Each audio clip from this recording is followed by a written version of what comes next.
আসসালামু আলাইকুম। আপনাদের জন্য আবারও অসাধারণ চমৎকার একটি লোগো নিয়ে চলে আসলাম।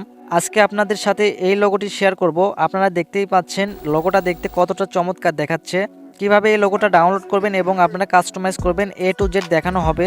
আর অবশ্যই লোগোটি ডাউনলোড করার জন্য আপনাদের 4 সংখ্যার পাসওয়ার্ডের প্রয়োজন হবে। পাসওয়ার্ড আপনারা ভিডিওর যে কোনো অংশে পেয়ে যাবেন, অথবা ভিডিওর যে কোনো অংশে পাসওয়ার্ড আমি বলে দিব। অবশ্যই আপনারা সম্পূর্ণ ভিডিওটি কন্টিনিউ করবেন, তাহলে আপনারা পাসওয়ার্ডগুলো পেয়ে যাবেন। তো ফার্স্ট অফ অল আপনারা ভিডিওর কমেন্ট বক্সে যাবেন। কমেন্ট বক্সে আপনারা পিএলপি ফাইল লিঙ্কটি পেয়ে যাবেন। পিএলপি ফাইল লিঙ্ক থেকে আপনারা এই পিএলপি ফাইলটি ডাউনলোড করে নেবেন। ঠিক আছে, ডাউনলোড করার পরে আপনারা পিক্সেল ল্যাব অ্যাপটি ওপেন করে নেবেন। অ্যাপটি লিঙ্ক আমি কমেন্ট বক্সে দিয়ে রাখবো। অ্যাপটি ওপেন করার পরে আপনারা এখান থেকে 3 ডটে ক্লিক করে দিবেন। এরপরে ওপেন ডট পিএলপি ফাইল এই অপশনটিতে ক্লিক করে দিবেন। এরপরে আপনারা এখান থেকে পিএলপি অপশনে ক্লিক করবেন। এরপরে আপনাদের ডাউনলোড ফোল্ডারটি ওপেন হয়ে যাবে। যাদের ডাউনলোড ফোল্ডার ওপেন হবে না তারা এখানে ক্লিক করে দিবেন। এখানে ক্লিক করলে আপনাদের ফোনের যতগুলো ফোল্ডার থাকবে সবগুলো এখানে শো করবে।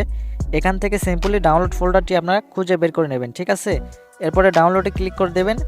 এবার এখান থেকে আপনারা ওই ফাইলটি খুঁজে বের করে নেবেন যে ফাইলটি আপনারা কমেন্ট বক্স থেকে ডাউনলোড করেছেন। ঠিক আছে, তো যেহেতু প্রত্যেকটা ফাইলের একটা করে নাম থাকে, আপনারা অবশ্যই ডাউনলোড করার সময় নামটা দেখে নেবেন আপনারা যেই লোগোটি ডাউনলোড করতেছেন। ঠিক আছে, তো ফাইলটির নাম হচ্ছে নিউ লোগোস।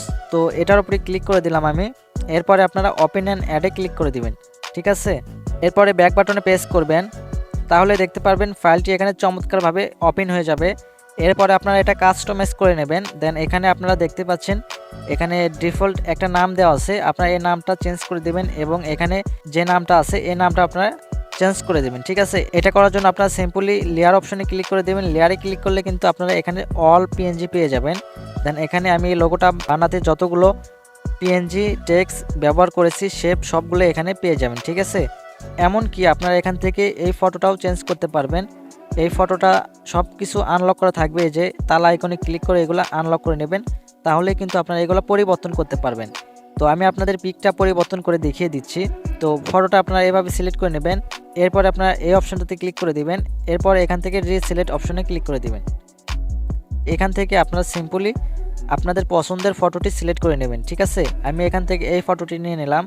এরপরে এখান থেকে রাউন্ড অপশনে ক্লিক করে দেবেন, দেন রাইট অপশনে ক্লিক করে দেবেন। ঠিক আছে, তাহলে ফটোটি এখানে চলে আসবে। তো এরপরে আপনার ফটোটি একটু ছোট বড় করে নিতে পারবেন, এটা খুব সিম্পল। তো এখানে আমি এইভাবে এখানে এটা বসিয়ে দিলাম। তো দেখতেই পাচ্ছেন কতটা চমৎকার দেখাচ্ছে। এরপরে এখানে আপনার নামটা চেঞ্জ করে নেবেন। এমনকি এখানে যেই বর্ডারের ভেতরে নামটা আছে, মানে টেক্সটটা আছে, এটাও আপনারা চেঞ্জ করে নিতে পারবেন। এটা করার জন্য আবারও আপনারা লেয়ারে ক্লিক করে দেবেন। লেয়ারে ক্লিক করলে এখান থেকে এখানে আপনার নাম দেখতে পারবেন। এখান থেকে এটা আনলক করে নেবেন। আনলক করার পরে আপনারা এখান থেকে নামটা সিলেক্ট করে নেবেন। এই যে নামটা আপনারা হাত দিয়ে নাড়াইতে পারবেন। ঠিক আছে, এখান থেকে নামের উপর ডাবল ট্যাপ করবেন। আপনারা দুবার যদি এখানে ক্লিক করেন তাহলে কিন্তু নামটা এখানে চলে আসবে। এখান থেকে আপনারা এই নামটা কেটে দিবেন। ঠিক আছে, কেটে দিয়ে এখানে আপনাদের নামটা লিখে দিবেন। দেওয়ার পরে ওকেতে ক্লিক করে দিবেন, তাহলে নামটা এখানে চলে আসবে। তো আমি এক্সাম্পল আপনাদের এভাবে দেখিয়ে দিলাম। ঠিক আছে, আপনারা আপনাদের নামটা লিখে নেবেন। এমনকি এই টেক্সটগুলো আপনারা চেঞ্জ করে নিতে পারবেন। এটা করার জন্য লেয়ারে ক্লিক করবেন। লেয়ারে ক্লিক করে আপনারা এই লেখাগুলো আনলক করে নেবেন, এই লেখাগুলো। ঠিক আছে, এখান থেকে এইগুলা তালা আইকনে ক্লিক করে আনলক করে নেবেন এবং এখান থেকে আপনারা দেখতে পারবেন এই যে হাত দিয়ে নড়ানো যাচ্ছে। ঠিক আছে, এখান থেকে এইভাবে সিলেক্ট করে নেবেন। তো বন্ধুরা, এই ছিল আজকের এই ভিডিওতে। ভিডিওটি কেমন লেগেছে অবশ্যই কমেন্ট করে জানাবেন। ভিডিওটি ভালো লাগলে বন্ধুদের সাথে শেয়ার করবেন এবং চ্যানেলের নতুন দর্শক হলে চ্যানেলটি সাবস্ক্রাইব করে দেবেন। দেখা হচ্ছে খুব শীঘ্রই নতুন আরও একটি ভিডিওতে।